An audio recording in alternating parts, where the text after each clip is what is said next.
Assalamualaikum sahabat properti syariah dan sahabatku di seluruh Indonesia. Kali ini saya menyempatkan diri untuk kembali sharing dengan sahabat semua. Alhamdulillah masih dalam keadaan sehat. Saya harap demikian juga untuk sahabatku semua ya. Sahabat, masalah atau terkait dengan prinsip anti riba itu adalah hak dari seorang muslim yang berkeyakinan dan memegang teguh prinsipnya bahwa di dalam hidupnya dia harus mentaati apa yang dilarang oleh Allah. Salah satunya adalah larangan tentang riba, sahabat.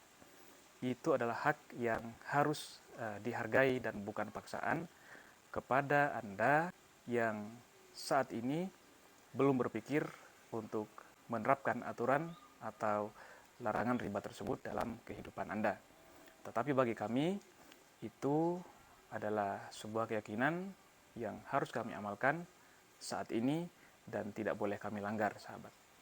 Maka dari itu, kami selalu berprinsip dan menjaga jangan sampai melakukan perbuatan-perbuatan yang di dalamnya mengandung unsur riba. Kami tetap berpegang teguh dalam prinsip ini. Kita mengikuti ijma ulama, di mana jelas bahwa riba itu hukumnya haram. Termasuk dalam hal ini contohnya adalah bunga yang terdapat pada perbankan. Kami tetap meyakini bahwa itu termasuk riba yang dimaksud di dalam Al-Quran dan termasuk yang diharamkan oleh Allah, sama seperti riba jahiliyah di masa lalu. Bagi kita yang memegang teguh prinsip ini terkait bunga bank itu dan segala bentuknya, kemudian dari lembaga-lembaga yang sejenis, maka itu masih termasuk riba dan kami menghindarinya. Itu sesuatu yang sudah final bagi kami. Jadi seperti itu ya. Kita harap itu bisa teman-teman hargai sebagai prinsip yang kami pegang.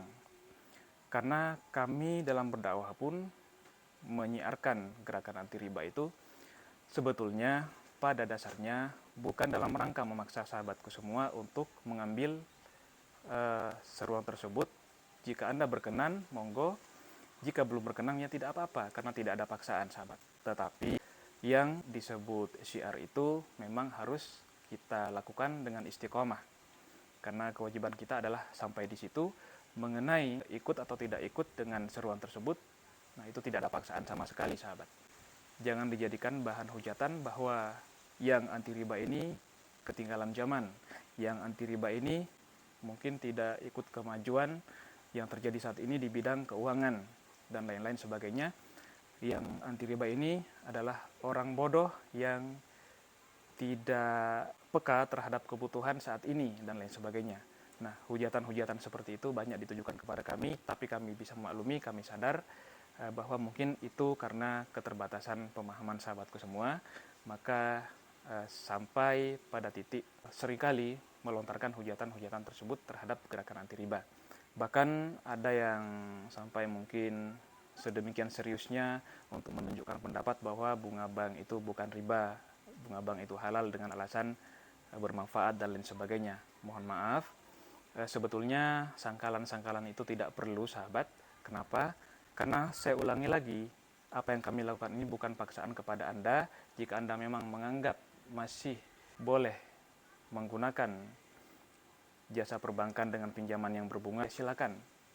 Kami tidak ada paksaan kepada sahabatku semua untuk mengambil apa yang kami serukan, mengajak kepada muamalah maliyah yang tanpa riba. Tidak ada paksaan sama sekali, sahabatku. Sekarang kita misalnya tidak bicara ribanya dulu, kita cukup bicara hutangnya saja dulu. Hutang itu sendiri sudah merupakan sesuatu yang sangat jelek di dalam ajaran Islam, kecuali terpaksa kita boleh utang. Dan yang memberikan hutang itu mendapatkan pahala yang sangat besar, sebanyak 18 kali dari pahala sedekah ketika kita mau menghutangi, meminjami uang kepada sahabat kita atau teman kita yang butuh. Akan tetapi bagi yang berhutang, dia wajib harus mengembalikan pinjaman itu, ya. Kalau tidak, maka arwahnya ketika meninggal akan terkatung-katung antara langit dan bumi. Dan Rasulullah sendiri sangat jijik, sangat benci kepada siapapun yang tidak melunasi hutangnya, sampai-sampai beliau tidak bersedia mensolati jenazah yang meninggal ini masih punya hutang. Riwayatnya seperti itu. Maka Jangankan ribanya, hutangnya saja sudah sangat tidak dianjurkan dalam Islam. Bahkan Rasulullah sampai mengajarkan kepada kita, diantaranya salah satu adalah doa agar terhindar dari hutang. Jadi hutang itu jangan kita jadikan sesuatu yang lumrah. Jangan kita jadikan sesuatu yang intinya jangan ketergantungan sama hutang ya. Kita harus berusaha semaksimal mungkin untuk tidak berhutang, apalagi dengan hutang riba, sahabat. Apalagi ketika kita ingin memulai sebuah usaha, belum apa-apa sudah ngutang untuk modal. Kalaupun kita berhasil, misalnya kita pinjam modal di perbankan, ratusan juta, miliaran, oke, kita punya utang, usaha kita lancar, tapi kita meninggal dalam keadaan kita punya hutang, sahabat. Oke, anak keturunan kita mampu bayar, usahanya masih berjalan dengan baik. Tapi kan berarti kita meninggalkan warisan hutang kepada keluarga kita. Apa tidak kasihan?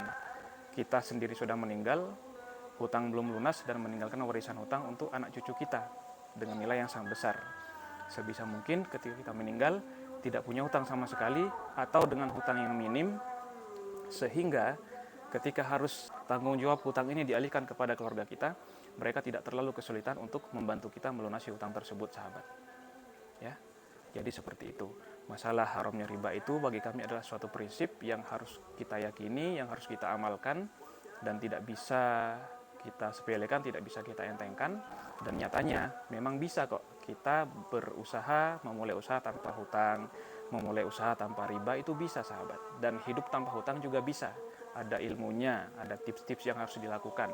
Kenapa kita punya banyak utang? Itu banyak hal yang bisa kita evaluasi dan kita perbaiki sehingga kita bisa meminimalisir hutang, bahkan tidak punya hutang sama sekali ya. Nah, ada banyak hal yang harus kita evaluasi ketika memang saat ini kita punya banyak utang ya, seperti itu, sahabat. Kami harap bahwa prinsip kami dengan hidup tanpa riba itu adalah sesuatu yang merupakan hak bagi kami. Kami ingin memegang teguh prinsip dalam Islam yang kami yakini itu.